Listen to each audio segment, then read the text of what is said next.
everybody. Welcome to Hope Beyond the Broken. We're so excited to be back with you guys. Today, I have three special guests with me. You only count two, but there's another one in here. So, my first grandbaby's due pretty soon. And so, we thought this would be a great opportunity for us to sit together and have a conversation about family, hope, life, and everything else in between. So I'm very grateful that my daughter in love, niece, is with me, and my oldest son, Jonathan, is with me. Our last episodes, we've been talking to Ezekiel and getting his perspective and his life and where he's at. And this is a different stage that they're in.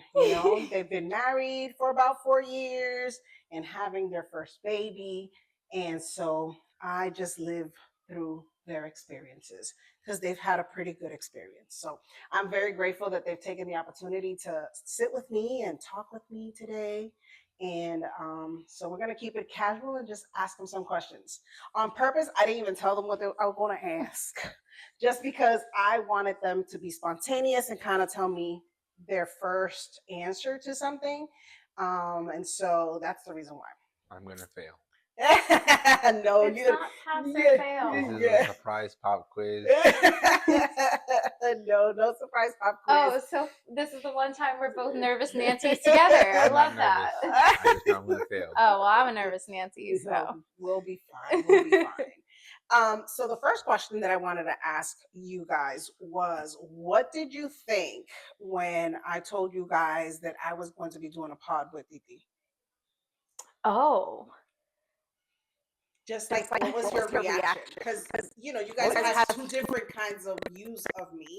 Because I've only known you for 8 years and I raised him. However, we do talk a lot. So, what you thought? Just thought it was like a cute idea for my mom. She getting a little older. And Oh my her God. sister. Right. Wait. I'm just trying to say. But yeah, cute. But you guys are actually pulling it off. So good for you. Oh, thank you. Were So, you scared what I was going to say? No. No.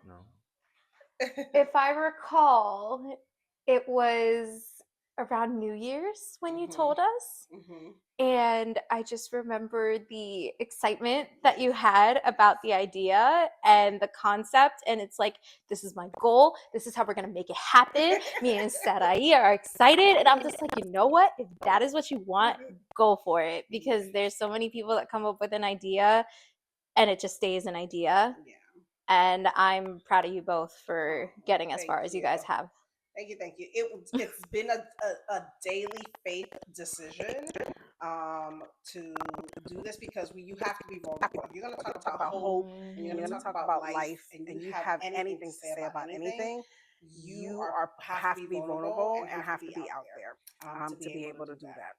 And so with that being said, I just wanted to know what your reaction was about when we first decided to do that. And so one of the things that family dynamics are something that everybody has to deal with, but a lot of people don't talk about it. They merge families and they just do it. I'm very grateful that me and your mom hit it off from the get-go, and that's my girl. So we're very sweet on each other. Yes. And so I love that, and I love that I get along with your dad and everything like that. But still, with you, you're an only child, and he's the oldest of three. So to have that dynamic, to have somebody that is used to like having a multitude of people to care for, where it was just you and stuff. How did you like kind of felt with the merging of? It's more, I think, the siblings than anything else, because he has multiple siblings, so that's a lot of people. Oh, for me, it was easy. Being an only child for so long, you kind of just acclimate yourself into like your friends group. Your friends become your siblings. Meeting Jonathan, and he's like, yeah, I'm the oldest of this man. Huh? I want to know what that loud house was like. Like, that just sounded like, for me to make it loud, it's my music, it's my singing, it's my this, it's my that, my after school stuff. The minute I met all of his siblings. I'm like, oh, this is great. I get to fit right You in. get to fit right in. And honestly, with Faith being the only girl, I'm like, we got this, girl. Girls run the world. We're gonna take it over. No worries, no pressure. You got me, I got you. Yes, yes, and she's a tough cookie to crack, and you've cracked her. So you guys are super close with each other. She's very protective of you, so that's a good thing. So with all of the different things, because it is a different dynamic, how did you feel now? How did you feel getting her acclimated to our family? Because this is the whole thing. Even though she doesn't have siblings, she does have a very big family, and every activity there's a whole bunch of people.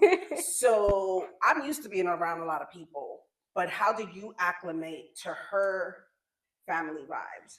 So it was definitely, a lot easier for her to, acclimate to my smaller family versus hers.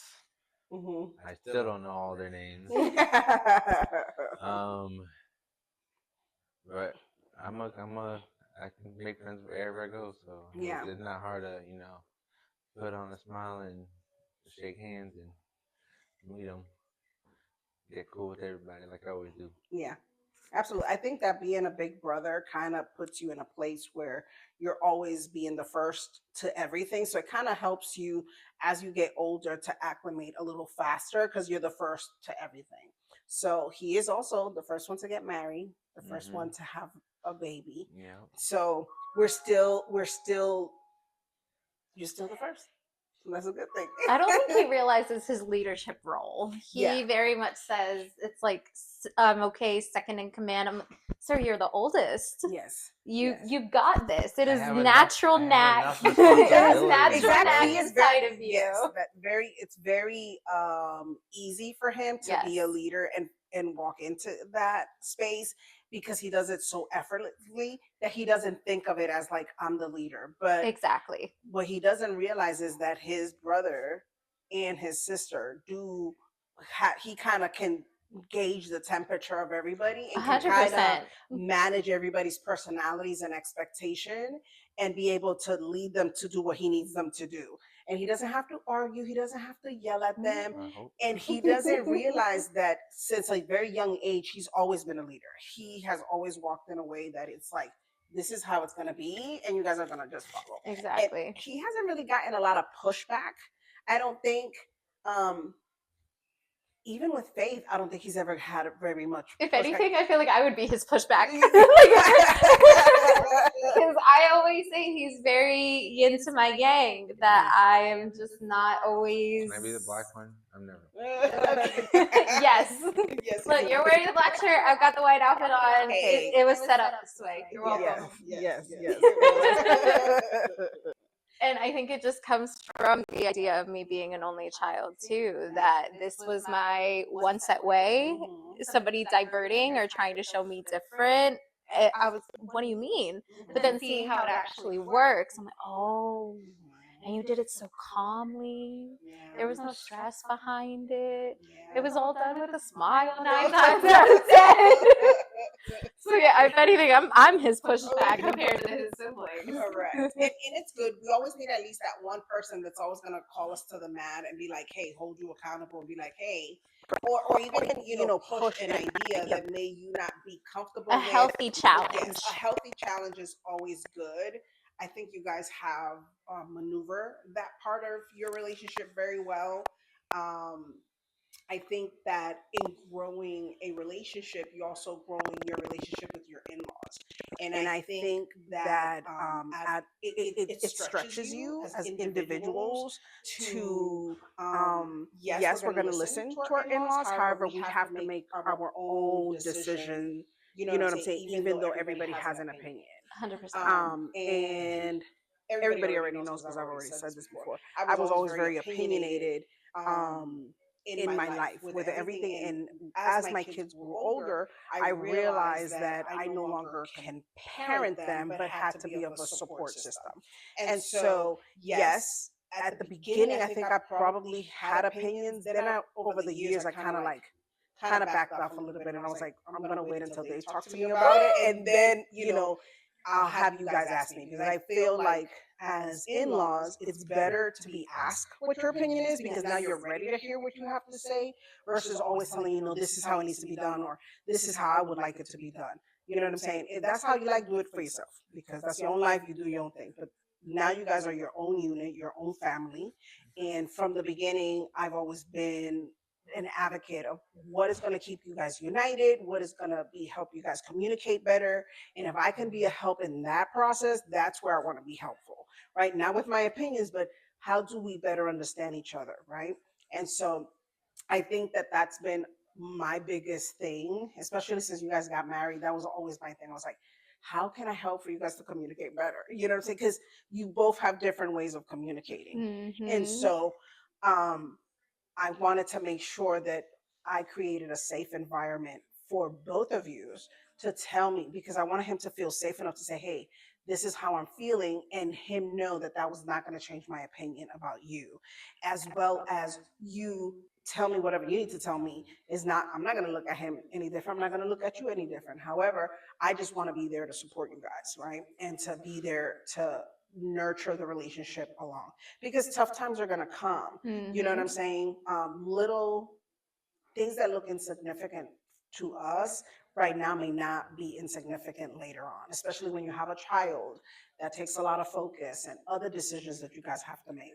But you guys have maneuvered those things like champs. You guys have been listening to both sides of the family, and to your dad and your mom, and his dad and everything, and then you guys come up with an educated decision that best suits the type of Us. marriage and the vision that you guys have for your family. So to me, that is Absolutely. like extremely important.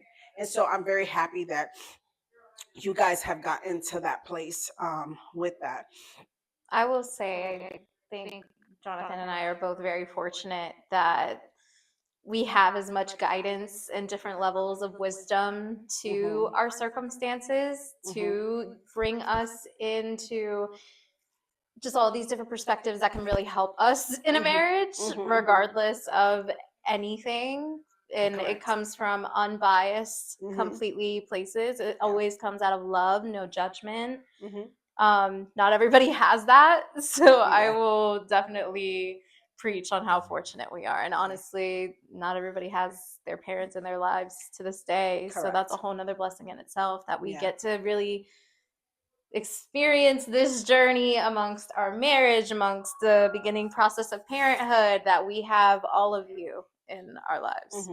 And I was talking to your mom earlier. I was like, on my way here, I was already getting sentimental, just because I do think of my parents, even though, I believe they're probably looking at us from heaven. However, just not having them present, I'm like, oh my God, they missed up on Junior and Millie and now Anya, and, just all of these milestones that I am grateful that God is still allowing me to be a part of.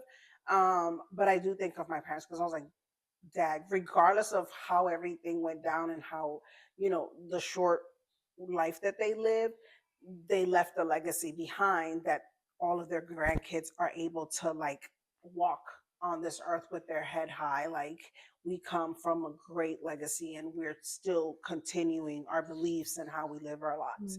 And so that to me is like extremely important. And so I was like thinking about that, and I was like, oh, I can't start crying. I haven't even gotten on the highway to get there. I still, this thing hasn't even happened yet, and I'm already crying.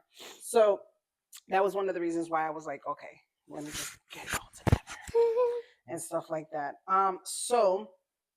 I had a couple of questions, because now this is about perspective, right? Now we kind of know our dynamics and everything like that, on how we are. But just getting your perspective, since we do talk about challenges on here and how we get through stuff and how we deal with certain situations. The difference also with you guys is that you grew up only child, but also in a household where both parents were there, and they're still together. They're amazing. 31 years. 31 Bless years. it. Praise the Lord. And that's what we're aiming for. And then Jonathan comes from a family that had two different perspectives on how to manage relationships. And I got divorced very young. I mean, when he was very young. And then he was a part of a long-time relationship that I was in. I was married a second time for 16 years, and he was exposed to a different type of man and the way that was handled and everything like that. So all of these things teach us teach us different things. So one of the questions that I'm going to put to both of you is what are some challenges you faced growing up that helped you shape you who you are today? Like, what is something that you feel is like a core thing or a core belief that or an experience when you were younger that kind of like, even now that you're older, you're still like, but this is who I am, or this is what I'm going to be. What was that core, either memory or experience that made you guys who you are? Jonathan, maybe a second. I was gonna say Give me a minute to think. this is the part that I was talking about. I'm gonna fail. It's not pass or fail. If I don't answer, does that mean I passed? No, there's no pass. It's just that you just got to think of what You know you best. Yeah. Mm-hmm. And that could be anything. That could Exactly. be when you were younger in school. Don't could be growing overthink. up. Yeah. Doesn't help. Could have been a work situation. It could have been anything. Oh goodness. That it is a challenge. I mean, because we're not old. We just, you don't realize how much you go through in such a small amount of time of your life. I mean, they say the average lifespan is what, 70, 75 years. And we're not even halfway, but it still just feels like there's so much to what creates us as individuals, as human beings, and trying to be loving and kind human beings, God-fearing human beings and God-loving human beings. So